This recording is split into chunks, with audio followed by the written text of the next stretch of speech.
Okay, how to cook the perfect bacon sandwich, which is going to be incredibly unhealthy but really delicious. We have the bacon from the butcher's. There we go. A couple of days old, it's okay. We got a small frying pan, we got the cooker, and we got some fresh bread as well. I think it's relatively fresh, maybe like yesterday I bought that. Basically, turn the cooker on. Okay. Let me just show here, and I'm going to put the temperature round about 7. Can you see that? And I'll wait a couple of minutes for it to heat up. Obviously, if you've got gas there, you don't need any oil, nothing, because the bacon has so much fat that it will cook in its own fat, and you need to keep that fat to cook some of the bread. Lightly cooked bread in the fat of the oil, along with some butter, which is in the fridge, and maybe some brown sauce. I don't have the HP here, but I do have the A1 sauce, which is the American. So I'm going to put the bacon into the frying pan and I'll be back. Okay, the bacon is in the frying pan. Again, I'm not using a big frying pan, and there may seem a lot of bacon there, but because it's streaky bacon, it's going to sort of like get a lot smaller. Again, you can get the nice bacon which has got a lot of meat on it, and that's going to cook a bit faster again. And I've also got the bread prepared. I'm going to have a triple layered, totally unhealthy bacon sandwich. So I'm just going to let that cook for, until it's basically cooked really. And I like mine crispy, a little bit burnt, because it's going to have that crispy, delicious effect. Okay, so I'll be back once it's starting to cook and you can see the difference in the colour, and unfortunately you don't have the smell, but I do.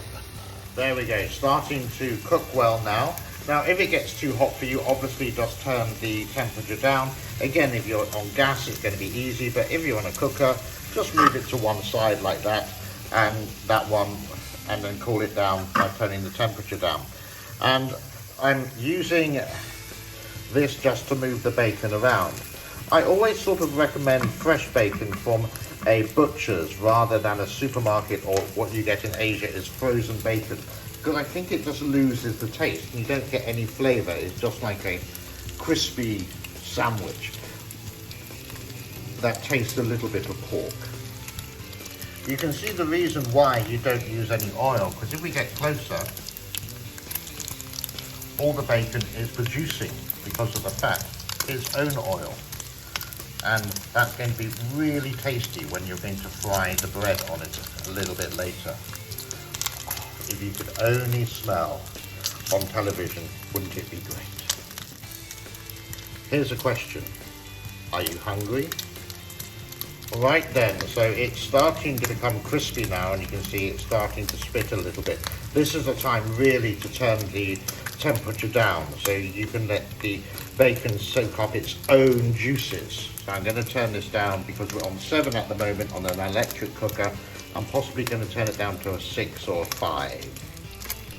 We're back, and the bacon is now cooked. So I'm going to turn off the stove, going to turn off the cooker, and you can see here I've got another plate with some kitchen towel on it. And what I'm going to try to do with one hand while I film this is to put this on here.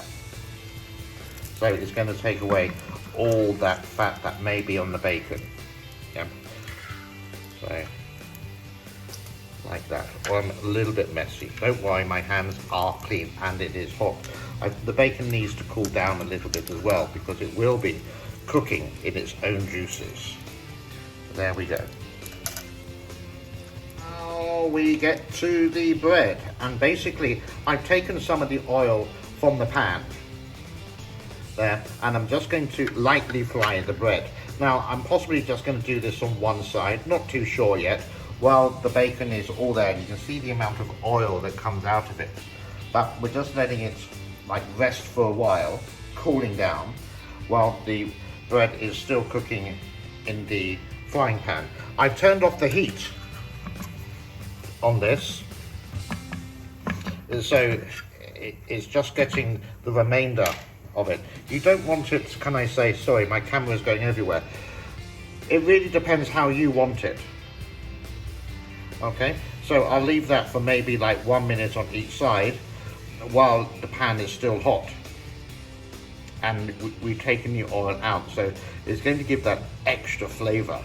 So the bread is cooked, the bacon is rested, and some of the oil has been taken out with the kitchen paper, and the A1 sauce, the HP sauce, the brown sauce is there.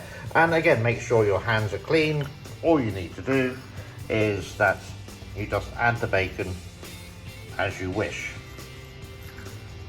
There we go. I'm not very good with the camera, to be very honest with you. There. Then you would add in some brown sauce. If you want butter, then you can do so.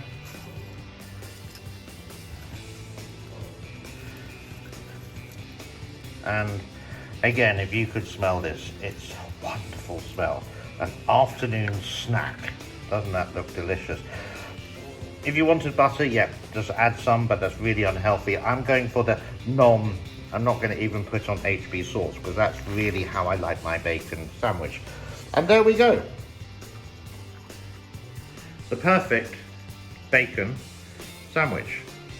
If you want to, by all means, you can cut it in half. And may last longer. But that's how I cook my perfect bacon sandwich. Thank you for watching. Be good to each other. Bye bye for now.